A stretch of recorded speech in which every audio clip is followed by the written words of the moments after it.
No settling, no rest. No settling, no rest. No settling, no rest. No rest, no rest. No settling, no rest. No rest, no rest. No settling, no vote. No vote, no vote. No settling, no vote. No vote, no vote. No settling, no vote. No vote, no vote. Karbi unity, long live. Long live, long live. Karbi unity, long live. Long live, long live. Karbi unity, long live. Long live, long live. Kardom Aporala Valong Nelly So Toronto Mini Mars Asiklo Thongkre Siarni Phong Ari Along Settling Demand Coordination Committee Ahinpen Perangke Amel Isi Kapadopon Perangke Amel Atheke Karbianglong Lapen Dima Hasawangtan Kido Karbi Helafan STP Pelenke Kiligahun Vote Jog Dunde Sodar print or electronic media আমাৰ বন্ধুসকল আপোনালোকক আমি United Karbi citizen কাউন্সিলৰ ফালৰ পৰা আমন্ত্ৰণ জনাইছিলোঁ আজি press মিটৰ কাৰণে সংবাদ মেলৰ কাৰণে আপোনালোকে ইয়াৰ মাজতে আপোনালোক আমি ক্ষমা কৰিব আপুনি বহিল ক্ষমা কৰিব আমি শিডিউলিং ডিমান্ড কোঅৰ্ডিনেশ্যন কমিটি বুলি কমিটিয়ে আজি এই সংবাদমেল পাতিছোঁ আৰু ইয়াত আমাৰ নিমন্ত্ৰণ ৰক্ষা কৰি আপোনালোকে ৰমেশ দাস নিয়মীয়া বাৰ্তাৰ আহিছে পংকজ ডেকা দৈনিক অসমৰ ফালৰ পৰা আহিছে তাৰপিছত আহিছে পূৰবী কাশ্যপ সংবাদ লহৰ তাৰপিছত Aditya Bodo my news any তাৰপিছত পংকজ ডেকা নিউজ নেষ্ট কমল কৃষ্ণ ডেকা তাৰপিছত প্ৰভিডি টাইমছ তাৰপিছত মৌচুম বৈশ্য নিউজ 18 আৰু সুশান্ত কাকতি প্ৰতিবিম্ব লাইভ আপোনাৰ সকলোলৈকে অশেষ ধন্যবাদ সহকাৰে আমাৰ আজি সংবাদ মেললৈ আমি স্বাগতম জনাইছোঁ লগতে আমাৰ নিজৰো যিসকল বিভিন্ন দল সংগঠনৰ কাৰ্বি দল সংগঠনৰ মানুহক আমি আমন্ত্ৰণ জনাইছিলোঁ তেখেতসকলে আজি উপস্থিত আছে তেখেতসকলকো আমি ধন্যবাদ জনাইছোঁ আৰু আমি কাৰ্যসূচী দীঘলীয়া নকৰি আমাৰ বক্তব্য কি আছে সেই বক্তব্যখিনি আমি প্ৰেছ বিজ্ঞপ্তি আকাৰে ছপা কৰি উলিয়াইছোঁ আৰু সেই বস্তু সেইখনকে আপোনালোকৰ ওচৰত ডিষ্ট্ৰিবিউট কৰিম আমাৰ যি বক্তব্য আছে থুলমূলকৈ তাতে আমি সামৰিবলৈ চেষ্টা কৰিছোঁ আৰু সেইখিনি আমাৰ মাজৰে আমাৰ গুণৰাম টেউন ডাঙৰীয়া আছে এই কোঅৰ্ডিনেশ্যন কমিটিৰ এজন আহ্বায়ক তেখেতে এতিয়া আপোনালোকৰ সন্মুখত পাঠ কৰি শুনাব ইয়াৰ পিছত আপোনালোকৰ যদি কিবা বক্তব্য প্ৰশ্ন কিবা থাকিলে জানিবলগীয়া থাকে সেইটো পৰৱৰ্তী সময়ত আপোনালোকে এতিয়া মই অনুৰোধ কৰিম মোৰ গুণৰাম টেউন ডাঙৰীয়াই পাঠ কৰি দিয়া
কাৰ্বি বা মিকিৰসকল ভাৰতবৰ্ষৰ উত্তৰ পূৰ্বাঞ্চলত বসবাস কৰা আদিমতম জনগোষ্ঠীৰ ভিতৰত অন্যতম। স্বকীয় ভাষা, সংস্কৃতি, সামাজিক ৰীতি নীতি, কলা কৃষ্টি আদিৰে সমৃদ্ধ এই কাৰ্বিসকল আমাৰ অসম ৰাজ্যৰ উপৰিও মেঘালয়, নাগালেণ্ড, অৰুণাচল, ত্ৰিপুৰা, মিজোৰাম আদি ৰাজ্যত সমূহতো শ বছৰ ধৰি বসবাস কৰি আছে। অসম ৰাজ্যৰ বাহিৰে উত্তৰ পূৰ্বাঞ্চলৰ অন্যান্য ৰাজ্যসমূহত কাৰ্বি বা মিকিৰসকলক অনুসূচিত জনজাতি হিচাপে ভাৰতীয় সংবিধানে স্বীকৃতি প্ৰদান কৰিছে। অসম ৰাজ্যৰ ক্ষেত্ৰত 1951 চনত কাৰ্বি আংলং আৰু ডিমা হাছাও স্বায়ত্তশাসিত জিলা গঠনৰ সময়ত কেৱল স্বায়ত্তশাসিত এলেকাৰ ভিতৰত বসবাস কৰা কাৰ্বি বা মিকিৰসকলকহে অনুসূচিত জনজাতি হিচাপে স্বীকৃতি প্ৰদান কৰি বাকী অৰ্থাৎ কাৰ্বি আংলং আৰু ডিমা হাছাও জিলাদ্বয়ৰ বাহিৰত বসবাস কৰা কাৰ্বি বা মিকিৰসকলক অনুসূচিত জনজাতি মৰ্যাদাৰ কৰ্তন কৰি তেওঁলোকক জনজাতি হিচাপে প্ৰাপ্য অধিকাৰৰ পৰা বঞ্চিত কৰি ৰখা হৈছে। অসম ৰাজ্যত কাৰ্বি আংলং আৰু ডিমা হাছাও জিলাৰ উপৰিও কামৰূপ গ্ৰাম্য, কামৰূপ মহানগৰ, মৰিগাঁও, নগাঁও, হোজাই, কলিয়াবৰ, শোণিতপুৰ, বিশ্বনাথ, গোলাঘাট, লখিমপুৰ, কাছাৰ আদি জিলাত বিস্তৃত অঞ্চলত কাৰ্বিসকল বসবাস কৰে আৰু তেওঁলোকৰ বৰ্তমান জনসংখ্যা প্ৰায় 4 লাখ। অৰ্থাৎ কাৰ্বি আংলং আৰু ডিমা হাছাও জিলাত বসবাস কৰি থকা মুঠ কাৰ্বি জনসংখ্যাৰ প্ৰায় সমসংখ্যক কাৰ্বি অসমৰ অন্যান্য জিলাসমূহতো বসবাস কৰে। গতিকে এই একেই বংশোদ্ভৱ আৰু ভাষা সংস্কৃতিৰে সমৃদ্ধ এই আদিমতম কাৰ্বি জনগোষ্ঠীক একেখন ৰাজ্যতে দুভাগত বিভক্ত কৰি এটা পক্ষক জনজাতি হিচাপে স্বীকৃতি দি আনটো পক্ষক জনজাতি হিচাপে সংবিধানৰ প্ৰাপ্য অধিকাৰৰ পৰা বঞ্চিত কৰি ৰখাটো অত্যন্ত দুৰ্ভাগ্যজনক। পৰৱৰ্তী সময়ত কাৰ্বিসকলৰ কিছুমান সদাশয় ব্যক্তি আৰু জাতীয় সংগঠনৰ নেতৃত্বত আৰম্ভ কৰা প্ৰতিবাদী কাৰ্যসূচী আৰু আন্দোলনৰ অন্তত অসম চৰকাৰে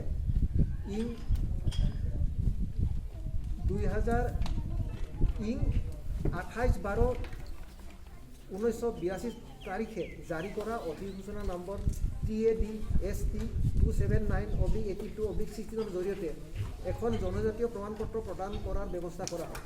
কিন্তু কণাহাহক পতান দিয়া লেখীয়াকৈ ই এক অস্থায়ী ব্যৱস্থাহে আৰু ইয়াৰ বাবে ভাৰতীয় সংবিধানত কোনো ধৰণৰ সংশোধনী কৰা হোৱা নাই।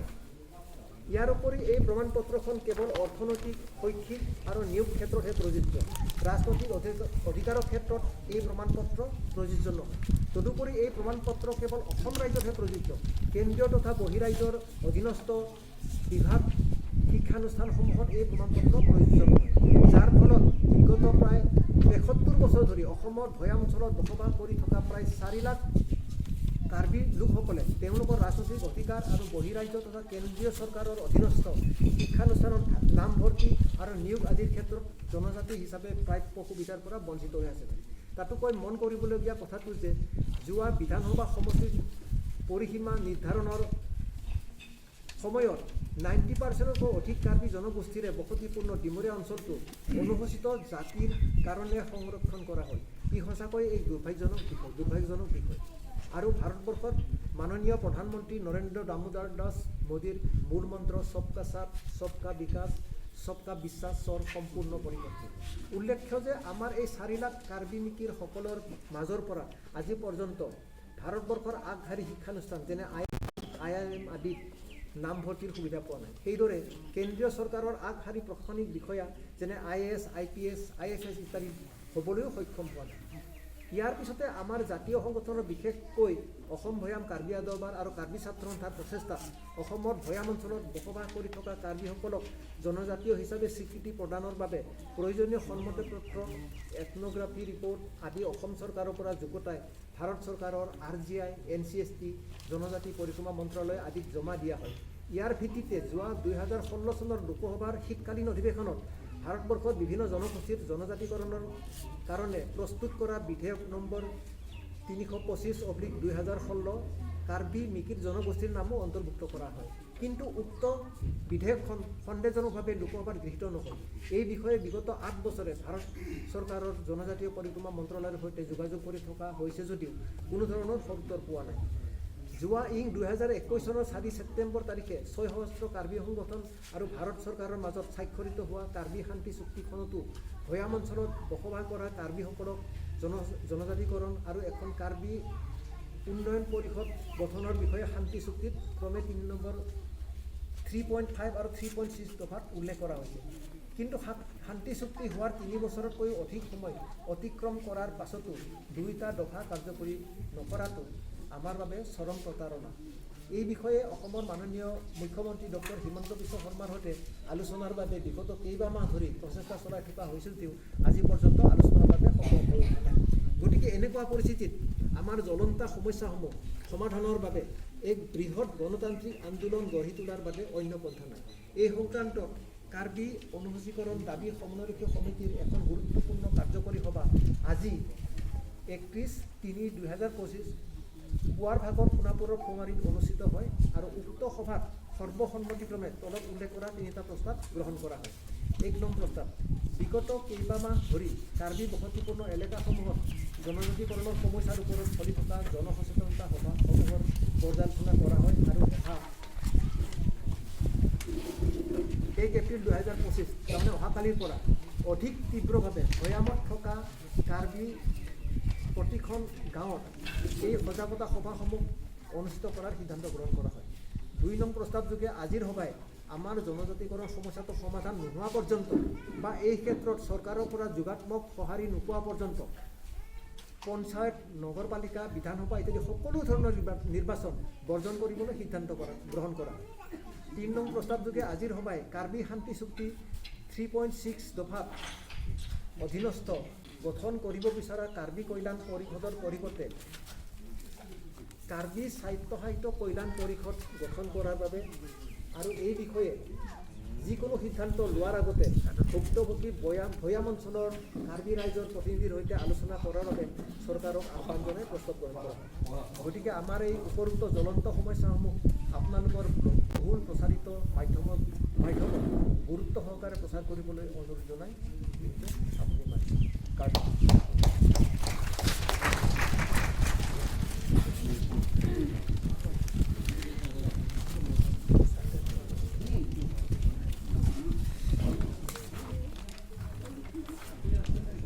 নিৰ্বাচন বৰ্জন যে আপোনালোকে ক'লে যদি পঞ্চায়ত নিৰ্বাচন হওক, নগৰপালিকা নিৰ্বাচনেই হওক, যদিহে আপোনালোকৰ ডিমাণ্ডটো ফুলফিল নহয় তেতিয়াহ'লে বৰ্জন কৰিব লাগিব। এই বৰ্জনটো ডিমৰীয়াৰ এই সমষ্টিত থাকিবনে এণ্টায়াৰ যিখিনি ডিষ্ট্ৰিক্ট আছে, কাৰ্বি অধ্যুষিত যিখিনি অঞ্চল আছে তাত থাকিব? এইটো এণ্টায়াৰ ডিষ্ট্ৰিক্ট মানে অসমৰ যিখিনি জিলাত এই হেৰিখিনি আছে গোটেইখিনি কাৰ্বি আংলং আৰু ডিমা হাছাওৰ বাহিৰে আমাৰ য'ত য'ত আছে কাৰ্বি আমি সকলোৱে বৰ্জন কৰিম বুলি সিদ্ধান্ত কৰিছোঁ। আপোনালোকে যে প্ৰস্তাৱকেইটা লৈছে, প্ৰস্তাৱকেইটা এটা চমুকে মানে গোটেইখিনি প্ৰস্তাৱখিনিৰ বিষয়ে এজনে কওক। আজিৰ যি ডিমাণ্ড সেই ডিমাণ্ড মোৰ সমস্যাটো কওক, এইখনৰ বাহিৰে বেলেগ এজনে কওক, আপুনি এইখন ক'লে।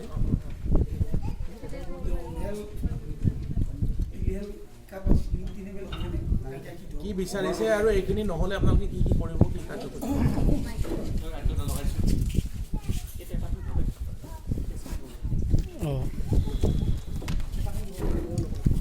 ইংলিছৰ কোনোবা আছে নেকি? ইংলিছ বাকী অসমীয়াখিনি বগা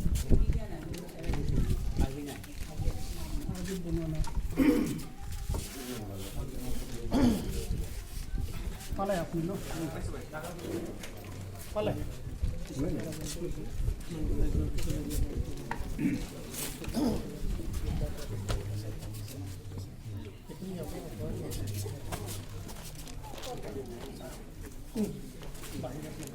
আমাৰ আজিৰ তাৰিখত আটাইতকৈ ডাঙৰ আৰু জ্বলন্ত সমস্যাটো হ'ল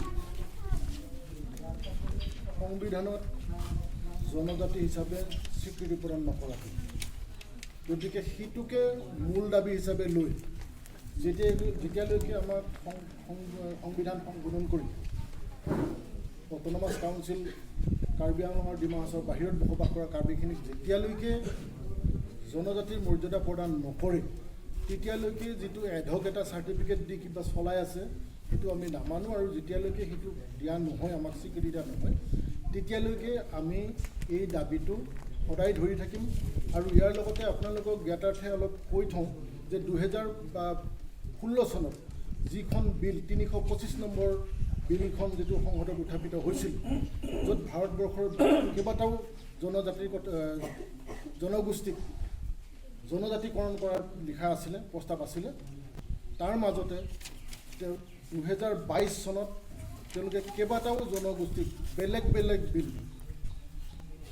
20 নং 20/2022 তাৰপিছত 217 নম্বৰ 220 নম্বৰ 219 নম্বৰ এনেকুৱা বিল যোগেদি আমাৰ ওচৰৰ ত্ৰিপুৰা ৰাজ্যৰ ডাৰলং বুলি এটা জনজাতি আছে সম্প্ৰদায় আছে তেখেতসকলকো চিডুল ট্ৰাইব দিছে তেনেকৈ কেইবাখনো ৰাজ্যৰ কেইবাটাও জনগোষ্ঠীক ইতিমধ্যে জনজাতি হিচাপে স্বীকৃতি দিছে যদি সেইটো সম্ভৱ হয় তেতিয়াহ'লে আমাৰ কাৰ্বিসকলকো সেই একেখন 325 নম্বৰ বিলত উল্লেখ থকা আমাৰ কাৰ্বি জনগোষ্ঠী যিখিনি আছিলে অট'নমাছ কাউন্সিলৰ বাহিৰত এইখিনি মানুহক আমাক কি কাৰণে জনজাতি হিচাপে স্বীকৃতি দিব নোৱাৰিব এই বিষয়ত আমি বিভিন্ন সংগঠনৰ লগত লগ কৰিছোঁ NCST national council commission for scheduled tribe তেখেতসকলেও লগ কৰিছোঁ গতিকে আমাৰ প্ৰথম আৰু প্ৰধান দাবী হ'ল সেইটো আৰু সেইটো দাবী ফুলফিল নোহোৱাৰ কাৰণেহে তাৰ প্ৰতিক্ৰিয়া হিচাপে বেলেগ মানে পন্থাবিলাক ল'বলগীয়া হৈছে আমি যদি কাৰোবাৰ লগত আলোচনা কৰিবলৈ যাওঁ তেখেতসকলেও ঠিকমতে সঁহাৰি নিদিয়ে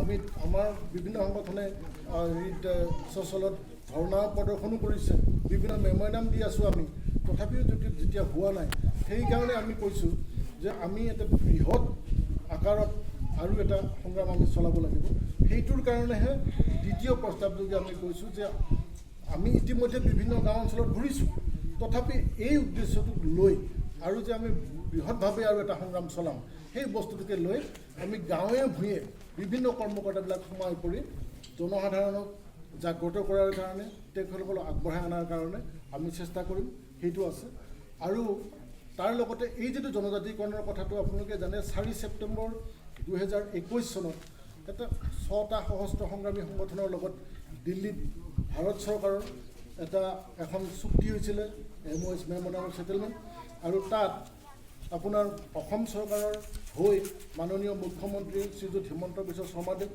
আৰু কাৰ্বি আংলং অট'নমাছ কাউন্সিলৰ হৈ ডক্টৰ তুলিৰাম ৰংহাং তেখেতসকলেও উইটনেছ হিচাপে স্বাক্ষৰ কৰা আছে আৰু সেইটো সময়ে সময়ে মনিটৰিং কমিটিয়ে মনিটৰ কৰি থাকে কিন্তু তাতেও 3.5 নম্বৰ দফাটোত জনজাতিকৰণৰ কথাটো আংলঙৰ বাহিৰৰ কাৰ্বিখিনিৰ জনজাতিকৰণৰ কথাটো আছে আৰু 3.6 যিটো আছে তাত আছে এখন ৱেলফেয়াৰ কাউন্সিল গঠন কৰা আমি ৱেলফেয়াৰ কাউন্সিলটোক অট'নমাছ ৱেলফেয়াৰ কাউন্সিল বুলি ক'ব বিচাৰিছোঁ কাৰণ অট'নমি যদি নাথাকে ৱেলফেয়াৰ কাউন্সিল বুলি যিকোনো এটা সভা সমিতি এতিয়াও আমাৰ কিবা আপোনালোকে জানে ডেভেলপমেণ্ট কাউন্সিল কিবা কিবি আছিলে দুইখন সেইসকলৰ যিটো ফাইনেন্সিয়েল পাৱাৰ তেওঁলোকৰ অন্যান্য যিবিলাক ক্ষমতা সেইবিলাক নাই খুব কম বছৰত যদি 20 লাখ 25 লাখ টকা এটা কিবা বৰঙণি হিচাপে দিয়ে তেতিয়াহ'লে আমি আপোনালোকে জানে সামান্য এখন বিহুৰ ফাংচন কিবা এখন কালচাৰেল ফাংচন কৰিবলৈতো 20 লাখ 25 লাখ টকা মানুহে খৰচ কৰে এটা জাতি যে 4 লাখ মানুহৰ কাৰণে যদি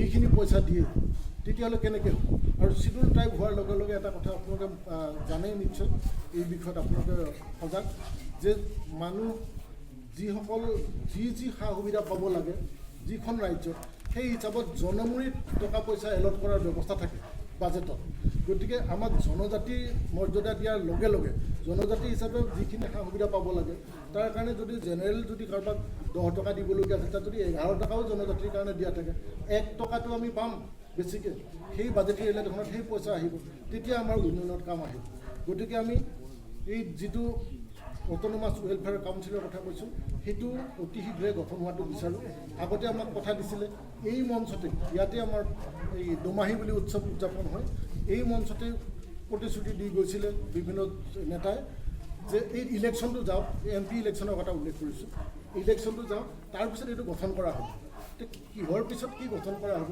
সেইটো অলপ অসুবিধাজনক কথা গতিকে আমি সেই শান্তি চুক্তিৰ কথাটো যি দফা সেইটো হোৱাটো বিচাৰোঁ আৰু হোৱা বিলখন যিটো 325 নম্বৰ বিল 2016 চনত উঠিছিলে যিকোনো প্ৰকাৰে আমাক চিডুলিংটো লাগে সেইটো আমি বিচাৰোঁ আৰু সেইকাৰণেই আমি এই কাৰ্যপন্থাবিলাক হাতত লৈছোঁ আপোনালোকক ইতিমধ্যে অৱগত কৰিলোঁ আমি আৰু আমাৰ জাতীয় সংবিধানৰ ভোট বৰ্জনৰ কথা যদি আপুনি উল্লেখ কৰিলে এইটো এটা চূড়ান্ত ধৰণৰ কথা গণতন্ত্ৰৰ দেশৰ যিটো গণতন্ত্ৰৰ ভোটৰ অধিকাৰটো আটাইতকৈ ডাঙৰ অধিকাৰ আপোনালোকে জানে মানে ডেমক্ৰেচিৰ 4টা পিলাৰৰ ভিতৰত সংবাদ মাধ্যম যেনেকৈ তেনেকুৱা ন্যায়পালিকা যেনেকৈ আইন কানুন যেনেকৈ তেনেকুৱাৰ ভিতৰতে এইটো গণতান্ত্ৰিক অধিকাৰ সাব্যস্ত কৰাটো আমাৰ অধিকাৰৰ ভিতৰত পৰে তাৰপৰা আমি নেতা চিলেক্ট কৰিব পাৰোঁ তেখেতসকলে আমাৰ কল্যাণৰ কাৰণে কাম কৰিব মানে of the people for the people by the people বুলি কোৱাৰ নিচিনা যে সেই ক্ষেত্ৰটোত আমি অংশগ্ৰহণ কৰিব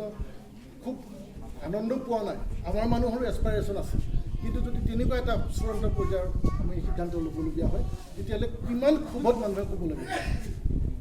এই কথাটো ৰিয়েলাইজ যাতে চৰকাৰেও কৰে, আমাক আলোচনাৰ সময় দিয়ে, আমাৰ দাবীবিলাক পৰ্যালোচনা কৰে, আৰু যিখিনি ন্যায্য আমি পাই আছোঁ, আপোনালোকে জানে আমাক চিভিল ট্ৰাইব চাৰ্টিফিকেট দিয়াই আছে, আধা জনজাতিৰ নিচিনা। আমাক ফুল ফ্লেজত অধিকাৰটো লাগে, সিমানখিনি আমাৰ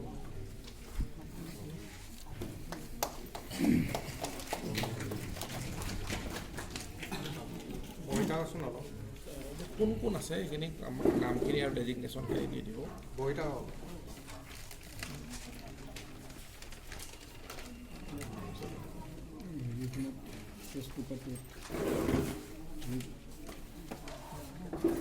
কৈ দিলেও লিখি ল'ম আমি নাম ডেজিগনেশ্যনখিনি।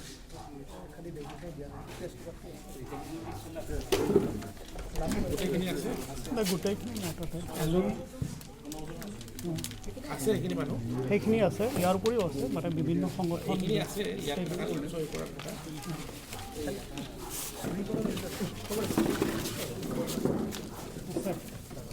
প্ৰেছ ৰিলিজত চহী কৰা সেইখিনি